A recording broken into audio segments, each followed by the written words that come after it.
All right, everyone, ready to dive in. Today, we're looking at all things tech and AI. Ooh, sounds exciting. It is, and we've got a great guide for this deep dive. Senior technical writer Curt Robbins. Oh, yeah, he's written for some pretty big names, hasn't he? You bet. FedEx, Microsoft, Northrop Grumman, PNC Bank. USAA and Wells Fargo, too. The list goes on. But we're focusing on his Tech Writing Success newsletter, specifically the one from October 28th through November 1st. I always find his insights super interesting. What's caught your eye this time? Well, there's Apple's flood of Mac releases, for Oh, one. yeah, that was a wild week. And then there's a whole issue of AI hallucinations causing real-world chaos. But maybe we should start with Apple. What'd you think of all the Mac updates?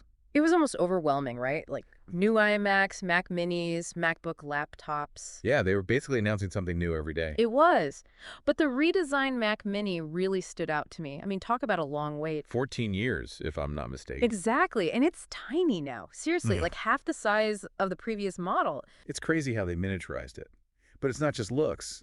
They've got those M4 chips replacing the Intel processors now. Yeah, gives Apple more control over the whole design and manufacturing process. Plus, they've bumped up the base RAM to 16 GB. Yeah. But let's be honest, this is Apple we're talking about. You mean the price? Well, yeah. Robbins even pointed out how much it cost to upgrade from 24 GB to 48 GB to RAM. How much? A cool $400. Ouch. That's classic Apple. But seriously, who are they targeting with these prices? Professionals who need top-of-the-line everything. That's a good question. And it's interesting how Robbins brings his perspective as a technical writer into it. He understands both the highly technical side and what everyday users need. It's a good point. He seems really focused on making tech accessible. For sure. Speaking of which, did you see he's got a new podcast out? AI for the Masses, aimed at busy professionals. Oh, yeah, I saw that. Seems right up his alley, making complex topics easier to grasp. Totally. Yeah. And what I find really cool is that he's actually putting his money where his mouth is. Like, he's actively looking for new clients right now. He is. And he emphasizes creating documentation that goes above and beyond, not just boring technical manuals. Oh, I get it. He's all about making that information engaging and actually helpful. Exactly. It's like he's trying to bridge the gap between the tech world and, well, everyone else. Which is super important these days. Tech is everywhere, so we all need to understand it at least a little bit, right? Yeah, absolutely. But speaking of tech that's bleeding into everyday life, maybe we should talk about those AI hallucinations. Oh, yeah. Robbins had a whole article on that, didn't he? What was it about again? Well, he talked about how AI systems can sometimes just make stuff up, even though it sounds totally believable. Sounds kind of scary, honestly. It can be. Yeah. He used this example of a fake Halloween parade in Dublin. Turns out, an AI-generated ad made it up, and thousands of people showed up for a parade that didn't exist. Whoa, that's messed up. People just took it at face value. Apparently. It just shows how important critical thinking is in the age of AI. We can't believe everything we see online anymore, especially with AI generating more and more content. It's almost like we need to develop a sixth sense for spotting AI trickery. Seriously. But it goes beyond fake parades and stuff. Think about AI generating fake news reports or messing up medical diagnoses. That's where it gets really dangerous. Okay, yeah, now I'm seeing how serious it can get. So what's the solution? Just be super skeptical of everything. Well, that's part of it, for sure. But I think Robbins is also advocating for people to get involved in shaping the future of AI. Like, we can't just let it run wild, I see. So it's about being informed and proactive, not just reactive. Right.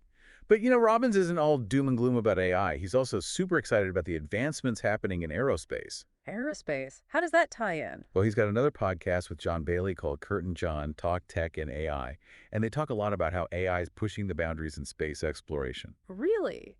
That's fascinating. Like, what kinds of things are they doing with AI in space? Well, they're using it for everything from designing spacecraft to navigating and controlling them remotely. They even talk about how AI is helping with things like resource management and planetary exploration. Huh.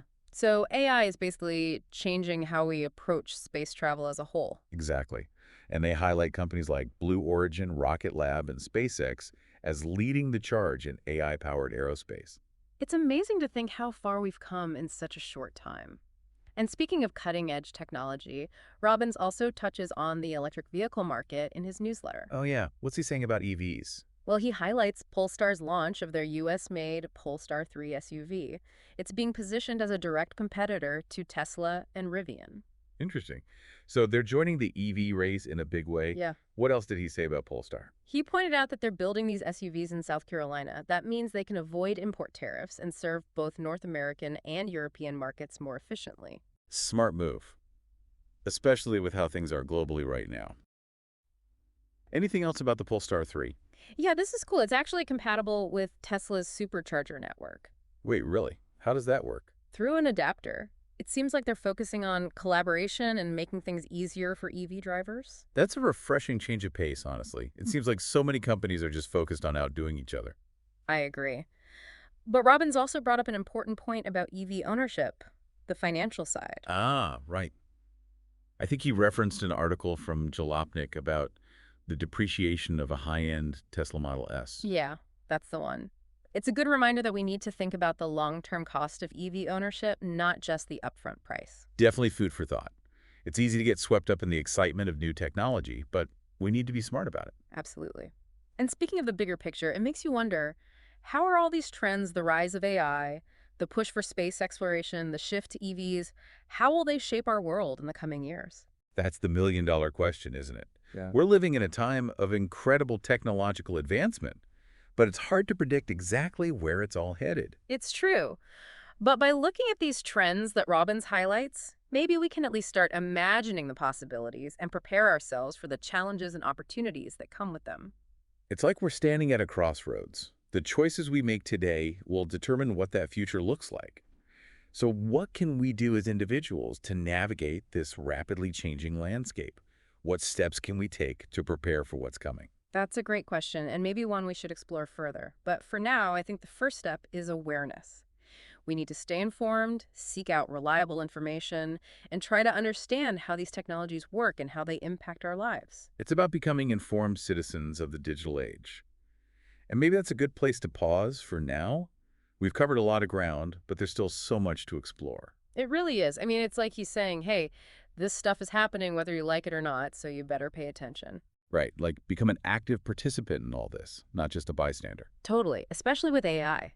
We can't just let algorithms decide everything for us. We need to be involved, right? Like shaping the rules, the guidelines, all that. Yeah, exactly. The ethical stuff, the regulations, all of it. And that's where Robbins' emphasis on clear communication comes in. Oh, I see what you mean. If people don't understand AI, they can't really have a say in how it's used. That's it. He's all about making these complex topics accessible so people can actually engage in those important conversations. It's like democratizing AI almost. Yeah, I like that. Yeah. But okay, so we've got AI revolutionizing industries. We've got space exploration being transformed. What about the average person? How does all this impact our daily lives? Well, think about the electric vehicle market.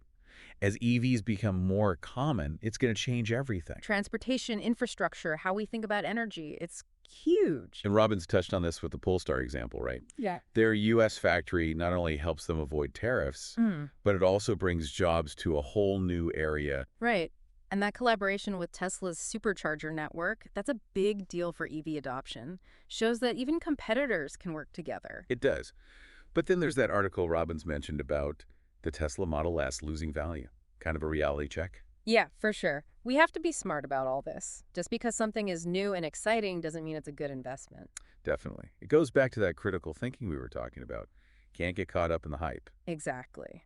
We need to ask the tough questions, weigh the pros and cons, and make informed decisions. That's going to be even more important as technology keeps advancing. So what's the takeaway for our listeners? If we zoom out and look at the bigger picture that Robbins is painting, what are the key things people should be thinking about right now?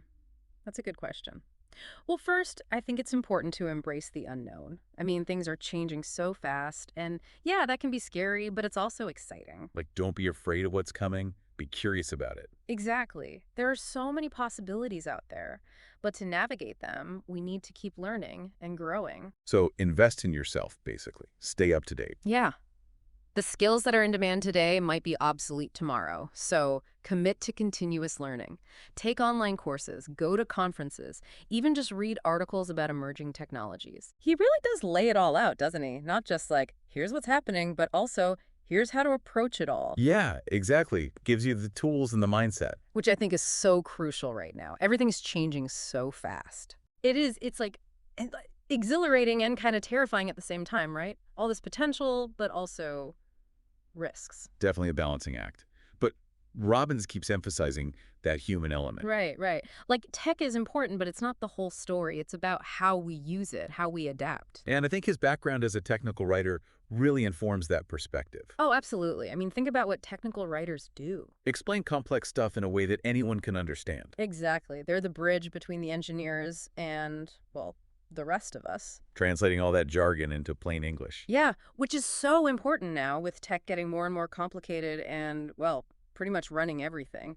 So it's not just about knowing how to code or build robots or whatever. It's about being able to communicate about it, explain the good and the bad. And that's why Robbins' message is so relevant for everyone, I think. Tech literacy is kind of like essential these days. Yeah, no matter what you do. So any tips on how to boost that tech literacy for people who maybe feel a little behind? Well, just stay curious. Read articles, listen to podcasts, like this one. Right.